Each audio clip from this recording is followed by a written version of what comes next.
Okay, तो यहाँ से हम चालू करते हैं सोल्यूशन ऑफ डिफरेंशियल इक्वेशन। तो सोल्यूशन ऑफ डिफरेंशियल इक्वेशन में दो तरीके के सोल्यूशंस होंगे, ठीक है।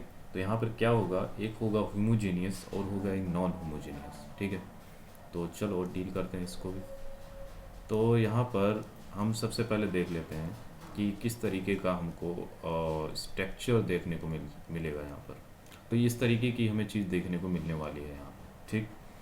तो इसमें क्या हो सकता है, पहली जो हमने अभी बात करी कि डिफरेंशियल और नॉन डिफरेंशियल की, उसमें क्या क्या हो सकता है, ठीक है। तो एक होगा आपका होमोजेनियस, एक होगी नॉन होमोजेनियस, ठीक है। तो अगर मैं यहाँ पर होमोजेनियस लिख दूँ, ये डिफरेंशियल इक्वेशन होगी, ठीक है। वो कैसी होगी, वो ये होगा कि जो इधर वाला हमको जो फैक्टर दिख रहा है ये हमारा ज़ीरो होगा, ठीक। अगर हम नॉन होमोजीनियस की बात कर लें, नॉन होमोजीनियस डिफरेंशियल इक्वेशन, ठीक है, यहाँ पर क्या होगा, फाइव ऑफ एक्स ज़ीरो नहीं होगा। तो ये हो गया नॉन होमोजीनियस।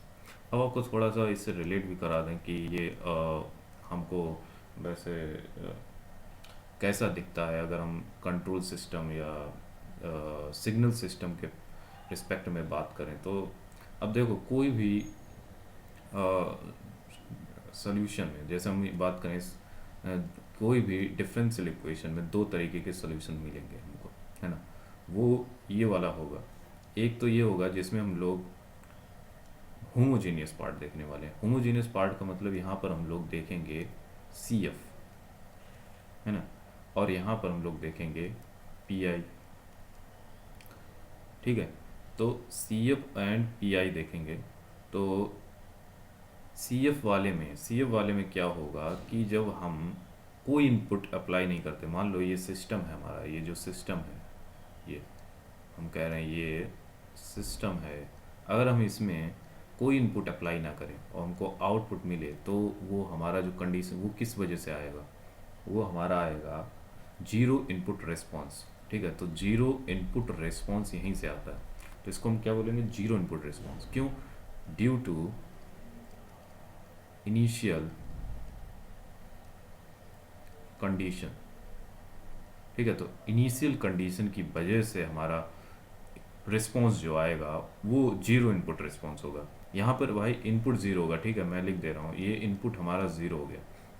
तो मैंने क्या बताया, दो तरीके का सोल्यूशन जो होगा वो आपका जीरो इनपुट रिस्पॉन्स और जीरो स्टेट रिस्पॉन्स होगा। जीरो इनपुट रिस्पॉन्स जब हमारा इनपुट ज़ीरो होगा, ठीक है। तो इनपुट ज़ीरो होगा तब जीरो इनपुट रिस्पॉन्स, और ये किसकी वजह से होता है, ड्यू टू इनिशियल, जो इनिशियल फैक्टर्स हैं उनकी वजह से होगा, ठीक है। और जीरो स्टेट रिस्पॉन्स यानी हमारा जो आउटपुट जो आउटपुट जो होगा वो किस पे डिपेंड करेगा, वो यानी यहाँ पे आउटपुट डिपेंड करेगा आपका इनपुट पे, यानी यहाँ आपने इनपुट अप्लाई किया है, ठीक है। तो यहाँ पे आपने इनपुट अप्लाई किया है, जीरो स्टेट रिस्पॉन्स।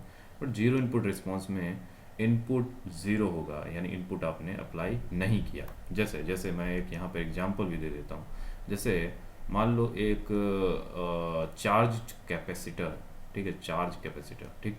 और मैंने क्या किया है, इसको एक रेजिस्टेंस के क्रॉस जोड़ दिया, ये कैपेसिटर भाई। और इसको जब जोड़ दोगे तो ये क्या करेगा, डिस्चार्जिंग,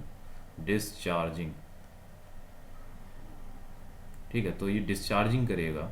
तो जो डिस्चार्जिंग करेगा इसके मतलब क्या है, इसका मतलब है हमने यहाँ पर कोई इनपुट अप्लाई किया नहीं, ये इनिशियल कंडीशन की वजह से है, ठीक है। तो यहाँ इनिशियल कंडीशन, यहाँ पे इनिशियल क्या था, यहाँ पे ये चार्ज था, ये था चार्ज। तो इनिशियल जो सिचुएशन हो गई इसकी चार्जिंग हो गई। अब जो चीज़ ऑलरेडी चार्ज है उसमें हमने कोई इनपुट नहीं अप्लाई किया, तो उसको किस में कंसीडर करेंगे, जीरो इनपुट रिस्पॉन्स में, यानी यहाँ पे हमने कोई भी इनपुट अप्लाई नहीं किया, इसको हम जीरो इनपुट रिस्पॉन्स बोलेंगे। ये जीरो इनपुट रिस्पॉन्स को बताएगा। अब जीरो स्टेट रिस्पॉन्स क्या होगा, जैसे कि हमें यही कैपेसिटर है लेकिन ये अनचार्ज है। मैंने इसको क्या किया, time T equal to zero पे मैंने इस स्विच को ऑन कर दिया, ठीक है। स्विच को ऑन कर दिया और ये कनेक्ट कर दिया हमने वी से, मानो वोल्टेज एक सोर्स था उससे मैंने कनेक्ट कर दिया। अब ये कैपेसिटर क्या होगा, चार्ज होने लगेगा, है ना। तो ये चार्ज होने लगेगा, तो इसमें क्या किया आपने, इनपुट अप्लाई कर दिया, ठीक है, तो आपने यहाँ पे इनपुट अप्लाई कर दिया, ये जीरो स्टेट रिस्पॉन्स का एग्जांपल हो गया। ठीक है, तो ऐसे करके हमने देखा कि जीरो इनपुट रिस्पॉन्स और जीरो स्टेट रिस्पॉन्स किस तरीके से किसी पर्टिकुलर इक्वेशन का दो सॉल्यूशन कॉम्बिनेशन होता है, वो होता है जीरो इनपुट रिस्पॉन्स और जीरो स्टेट रिस्पॉन्स, जिसे हम लोग मैथमेटिक्स में C F and P I बोलते हैं। अच्छी बात है, C F and P I. चलो, दूसरी बात, एक और बात है यहाँ पे, जीरो इनपुट रिस्पॉन्स को हम बोलते हैं फोर्स फ्री रिस्पॉन्स। ठीक है, तो फोर्स फ्री रिस्पॉन्स भी बोलते हैं, और यहाँ पर हम लोग फोर्स्ड रिस्पॉन्स हो जाएगा। भाई इनपुट अप्लाई कर रहे हैं तो फोर्स्ड रिस्पॉन्स हो गया, और ये ड्यू टू इनिशियल कंडीशन, तो ये फोर्स फ्री रिस्पॉन्स हो जाएगा। ठीक है, और इसको हम नेचुरल रिस्पॉन्स भी बोलते हैं, नेचुरल रिस्पॉन्स। ठीक है, तो ये हमने इतनी सारी बातें कर ली कि इसको क्या क्या बोलते हैं, लेकिन मैथमेटिक्स में हम लोग इसको सी एफ एंड इसको पी आई लिखने वाले हैं। ठीक, अब चलो चलते हैं यहाँ पर। अगर इस कंडीशन को हम लोग देखेंगे क्या होने वाला है, तो यहाँ पर होने वाला है एफ डी यानी ज़ीरो, क्योंकि हमने यहाँ पर क्या कर दिया, phi of N X equal to zero बोल दिया। ठीक है, तो हमारा ये हो गया। तो जब आप एफ डी निकालोगे, F D equal to zero, तो इसमें आपको रूट्स मिलेंगे। ठीक है, तो ये रूट्स मिलेंगे ऑफ एफ डी। इसमें क्या करोगे कि अगर आपके जो रूट्स जो हैं वो आपके रियल आ गए, दूसरा हो सकता है आपके कॉम्प्लेक्स रूट्स आ सकते हैं, दो तरीके के रूट्स आ सकते हैं। तो पहला हम देखेंगे, अगर रियल रूट आए तो दो कंडीशन हो सकती हैं, रियल एंड अनइक्वल। अगर रियल एंड अनइक्वल हैं यानी m1 m2 कुछ इस तरीके से, ठीक, तो आपको सी एफ कैसे लिखना पड़ेगा, है ना, तो सी एफ कैसे लिखोगे, c1 e की power m1x plus c2 e की पावर m2x, ये हो जाएगा आपका सी एफ यहाँ से। ठीक, दूसरा हो सकता है रियल एंड इक्वल रूट।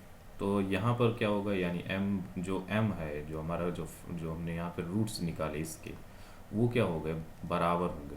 ठीक है, तो बराबर जब अगर रूट्स हैं तो हम लोग डायरेक्ट लिखने वाले हैं यहाँ पे क्या, C F equal to c1 x c2, जितने हैं आपके वो ऐसे मल्टीप्लाई होते हैं। अगर मान लो 2 होते तो x c2 तक जाओगे, 3 होते तो x स्क्वायर c3, इस तरीके से जाओगे, बाहर से आपको m e की पावर mx मल्टीप्लाई करना। तो ये हो जाएगा हमारा सिंपल सा।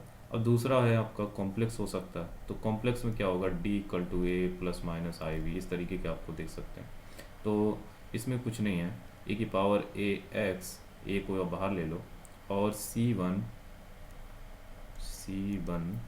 ठीक है, तो c1 cos bx plus c2 sin bx, ये इस तरीके का हमारा CF आ जाएगा।